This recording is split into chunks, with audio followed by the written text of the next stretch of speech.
のテーマは家事の負担が離婚に直結、熟年夫婦の料理問題3選です。今回インスタで投稿したショート動画、妻の苦しみが共感の嵐を呼んでいます。タイトルからして夫にはぐさっとくる内容ですね。はい、大学教員時代、私がどれだけ毎日の料理に疲れ果てていたかというわずか1分に満たない動画なんですが、なんと再生数は100万回を突破。コメント欄には分かる、涙が出たという女性たちの声が溢れました。そのうちいくつかコメントをご紹介すると、お体制ですか、いいですね。65歳の私は未だに4人の食事を毎日作っています。時々テイクアウトや惣菜を挟み、ちょっとだけ楽家事をしてますが、妻、母の存在って家政婦ですよね。同じ40年、昭和が似てません。私の教育が悪く、自業自得と諦め状態です。並べるそばから食べてます。初めから最後まで一緒に食べるのは外食だけです。あかんですね。やんない旦那、やっても三日坊主。年老いた妻は昔のようには動けない。それにも気づかない旦那、いらない旦那。どれも夫の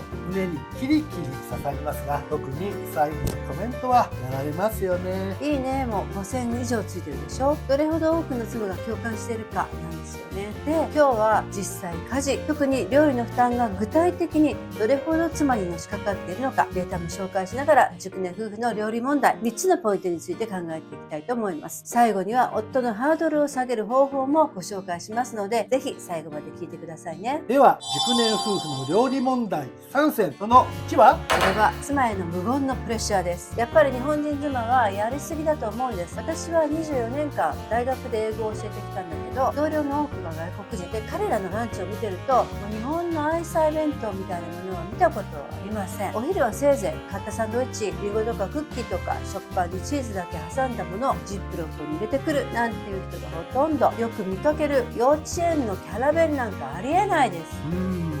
日本はね、手間暇かけるのが愛情の証みたいになりすぎたんでしょうかね。ずいぶん昔の話にはなるけど、私も息子の通う中学でお母さんの愛情をお弁当で表してくださいとか男性校長に言われたんでぶっ飛びましたよ。って私は他の方法で表してますけどって言いたかったですね。そういうねプレッシャーってね今でもねあるんだろうね。ありますあります。お料理ではないけど、例えば今でもね幼稚園のバッグはお母さんの手作りっていうことなんか多いじゃないですか。料理とか手芸とか好きな人はいいけど、そうじゃない女性にとってはいじめでしかないです。とにかくね妻に多くを求めすぎってことですよね。そうだと思います。額に汗して働いて自分は家族の犠牲になるなんていう女性のモデルがありますよ。心のどっかにある。でそれが当たり前みたいな空気感がまだ漂ってる。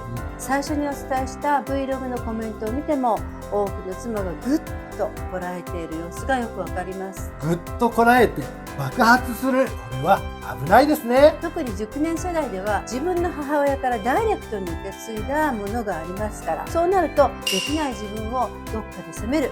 だから夫に正々堂々と気持ちを伝えられないっていう悪循環が起きると思いますね。確かにね、これは根深い問題がありますよね。では、熟年夫婦の料理問題3選、その2は、妻にだけ偏る料理時間の長さです。内閣府の調査、令和2年によると、家事・育児の分担で夫1割、妻9割が 31.8%、夫2割、妻8割が 24%。この偏りはすごいね。つまり半数以上の家庭で妻が8割以上の負担を負っているってことになります。しかもこれはあくまで平均の話。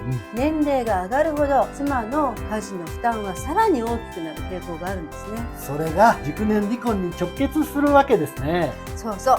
夫は定年、自由に使える時間もたっぷりある。でも私は何にも手伝わないこの人の面倒を一緒見なきゃなんないのって絶望でしかないでしょう。確かにね。妻からしたらそう感じるのも当たり前だよね。そうそう。で、その中で特に大きな負担が料理なんです。そして料理時間もすごく長いんです。旭化成の調査では献立を考え、買い物、調理、後片付けまで含めると料理の工程時間はなんと平均133分。おお、まあ2時間以上。料理って確かに調理だけじゃないからね。そうなのよ。料理の前後にやらなきゃいけないこと、いわゆる名もなき家事を入れると、食事の支度に費やす年間時間はなんと32日以上、1年のうち1ヶ月以上食事の支度に取られるなんておかしくないですか？そんなにある意味すごい犠牲を払っているわけね。そうなの。でいくら夫婦で仲良くしようなんて言われたってね、反面これだけの犠牲があるわけなんですよ。それが妻の恨みつらみ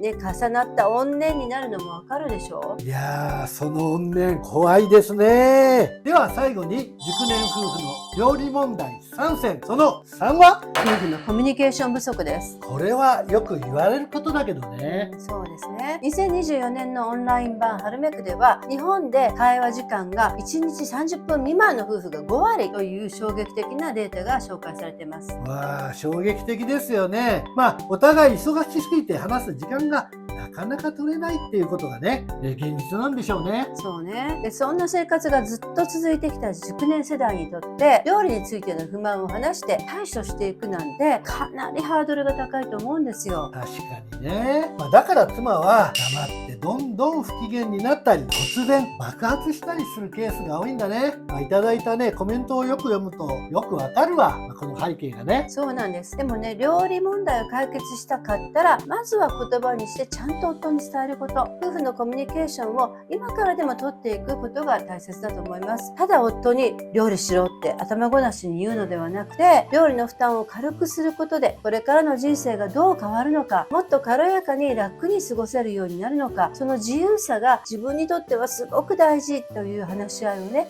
持っていただけたらなと思います。料理を始めることで妻の応援ができる、そんな風に考えると夫のやる気も違ってくるよね。はい、そうよね。もっと軽快で楽しい人生を始める大きなきっかけにもなると思います。で、その後がやっぱりいかに工夫するかですよね。確かにこれまでほとんど料理してこなかった夫にとってはね、もっと料理してとだけ言われてもね、実際どうしたらいいか分かりませんよね。そうなんですよね。で、夫が料理に参加しやすい環境づくり、これがすごく大事ですよね。ご自分の家庭事情に合わせてとにかく期待値を下げる、簡単にするところから始めましょう。では夫の料理のハードルを下げる具体的な方法を教えてください。まずメニューは極力シンプルに。例えばもうご飯と味噌汁、あとは肉を1分焼く、魚を焼くだけ。もうバラエティにはこだわらないということですね。あとおかず宅配や食材のデリバリーを使うこと、たまには外食してもう料理一切しない日を作るなどなど、いろんな方法がありますよね。僕は50代は一切料理したことはなかったですけども、この経験のなさ、我が家の場合は食材デリバリーを頼むという究極の手で乗り越えられたと思います。確かにこれで献立を考える、買い物に行くという負担がゼロになったし、誰にでも分かるように調理表が書いてあるから、私がいちいち説明しなくても済んだしね。食材デリバリーで検索すればたくさんサービスがあるし、値段もいろいろ。夫の料理のハードルを下げる強い味方だと思います。はい、いかがだったでしょうか。今回は熟年夫婦の料理問題3選についてお話ししました。料理に時間をかけない分生活を楽しむ、夫婦には心の余裕が生まれることが人生100年時代にはとても大事だと思います。また夫婦で話したいとは思うけどなかなか会話にならないなどという場合も多いと思います。そんな時は専門家に相談するのもいいですよね。よかったら私たちもお気軽にご相談くださいね。この度夫婦、親子、兄弟、職場、あらゆるお悩みに寄り添う人間関係駆け込み寺を作りました。初回のご相談は30分無料です。お気軽にお声掛けください。リンクは概要欄でご確認くださいね。夫婦の笑顔が世界を変える、世界中の家族が幸せな未来へ羽ばたけますように。最後までご視聴いただきありがとうございました。高評価、チャンネル登録、コメントもお待ちいたしてます。よろしくお願いします。